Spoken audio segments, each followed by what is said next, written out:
Tá? Então, de novo, muito boa noite a todos, muita paz, muita luz, prazer estar aqui com todos vocês. Bom, a nossa discussão desse seminário é o que será que os americanos realmente sabem sobre os discos voadores? Nós temos 3 tópicos importantes, né, para discutir. Né? Será que os americanos realmente sabem muito mais do que eles mostram? Segunda hipótese, será que realmente eles capturaram um disco voador e estão fazendo há muito tempo engenharia reversa na área 51? Né? Então, todas essas perguntas, essas discussões nós vamos fazer ao longo desse seminário. Né? Todas essas teorias de conspiração e tudo mais, né? Muitos querem acreditar que o homem só poderia ter ido à Lua, né? Se tivesse a ajuda dos ETs. Tem toda uma discussão, né? Ai, ai, toda aquela teoria de conspiração de que o homem realmente não foi para a Lua, né? Tudo foi feito em Hollywood, dentro de estúdio. Tem umas discussões interessantes aí, por exemplo, você sabe quantos funcionários a NASA tinha naquela época? Na época do voo à Lua? 411 mil funcionários. Como é que você vai pagar um orçamento? Presta bem atenção, você vai pagar um orçamento para o cara trabalhar e não fazer nada? Ele vai fazer toda uma farsa. Então você tem que pagar um salário muito alto. Segundo os caras que calcularam, fizeram um cálculo, a viagem para a Lua, o projeto Apollo para a Lua, gastou 60 bilhões de dólares. Se você fosse fazer toda essa preparação no estúdio, enganar todo mundo, gastaria 90 bilhões de dólares. Quase que o dobro do projeto que foi gasto. Então, você teria que manter 411 mil pessoas em segredo, que não pudesse abrir o bico, não pudesse falar. Isso não é uma coisa tão simples. Né? Depois, os russos estavam numa corrida espacial com os americanos muito intensa. Os russos colocaram, né, tentou colocar 3 sondas antes dos americanos, não tripulada. A primeira, pum, caiu, desapareceu. A segunda, no mesmo lugar, pá, pum, explodiu também, não deu no sinal. A terceira sonda deu certo, ela pousou, coletou, se não me engano, 600 gramas de solo marciano e voltou para a Terra. Ela teve essa coisa, né? essa situação. Aí tinha um mistério tão grande lá também, que teve uns materiais dentro dessa matéria que eles achavam que eram alguma coisa de profundidade do solo, né? Falaram, mas pô, como que? Estou pegando solo da superfície, isso veio do fundo. Depois eles perceberam a foto do orbitador americano e viram que ele pousou bem perto de uma cratera. E a hora que o meteoro deu impactou, jogou coisa do fundo do solo para fora, né? Não é solo da superfície. Solo que vem mais da profundidade, até por causa do impacto de asteroide e tal. Mas a própria produção para fazer isso, equipamento, tudo uma coisa, diz que é uma coisa estrondosa, que teria que ser do gasto. E não valeria a pena. Né? E os russos estavam sempre monitorizando, né, os voos espaciais americanos, e os americanos também sondavam todos os voos espaciais russos. Havia radar, entendeu? Entendeu? Para saber se o cara foi para a Lua mesmo, quem estava ganhando a corrida. Não era uma coisa assim de fácil de esconder, gente. Telemetria. Você sabe o que é telemetria? Telemetria é o seguinte, você tem um radar aqui, você tem um rádio, você manda uma onda e vai acompanhando por computador para ver se a nave está no curso. Entendeu? Né? E os russos acompanhavam pelos telescópios dele e pelos radares de telemetria dele onde estava a sonda americana. Entendeu? Você não podia lançar uma sonda e dizer que estava aqui nos Estados Unidos. Seja, a transmissão tinha que vir da Lua. Você está entendendo? Saca? Você mete um radiotelescópio, a transmissão está vindo da Lua, a transmissão está vindo aqui da Terra. Né? Então, tudo isso era... O cara tinha, para enganar todo mundo, tinha que mandar uma transmissão para a Lua e depois da Lua voltar para a Terra. Era complicado. Olha, dava mais gasto fazer isso do que botar o homem na Lua. E depois a gente vê que todas as grandes empresas, todos os grandes caras que trabalharam na NASA, Era um fudido, cara. Eles eram bons mesmo. Era um engenheiro fudido.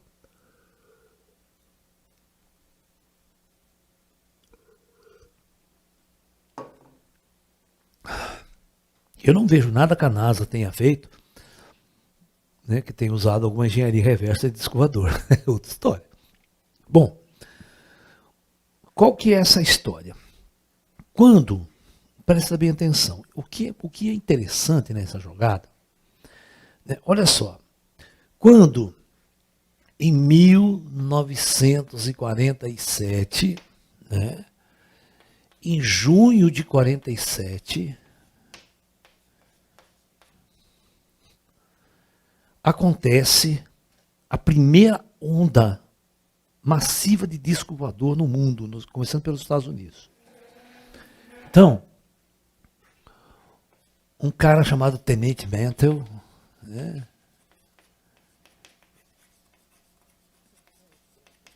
ele estava ajudando, né, a Força Aérea Americana a fazer uma procura de um avião que tinha caído nos Montes Rainier, próximo a Washington.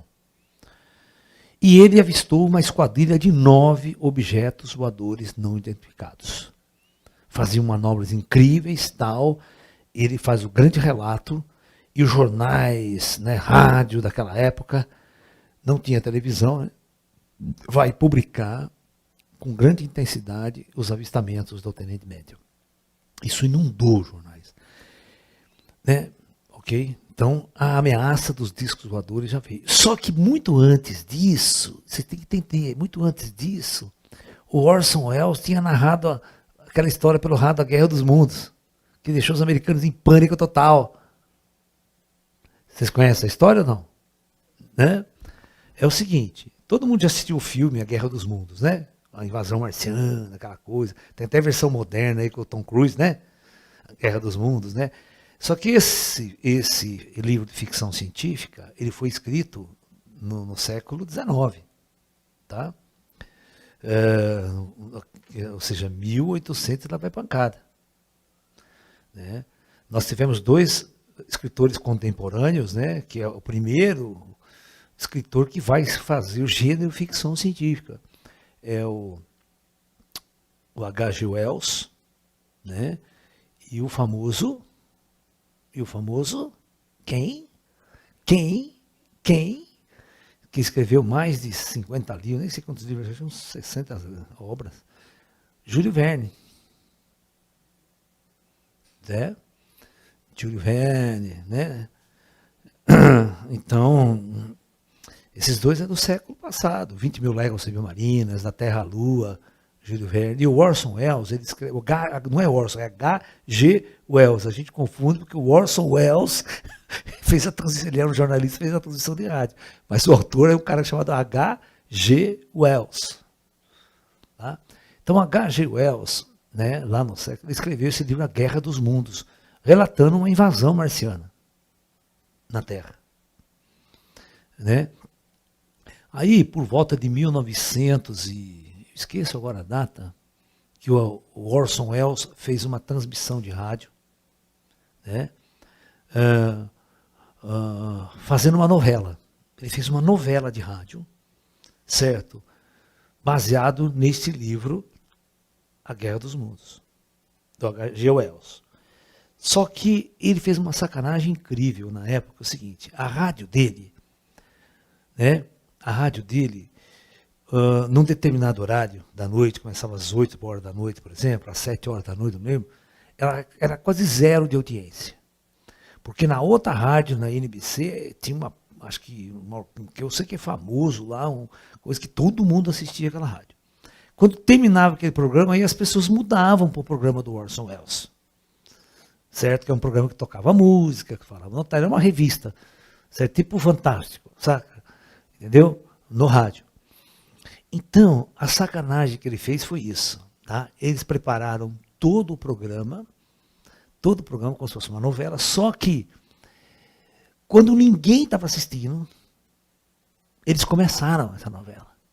E falaram, olha, nós vamos agora, né, narrar uma ficção, né, baseada no livro do H.G. Wells, tal. Só que ninguém assistiu isso. Ninguém viu essa coisa.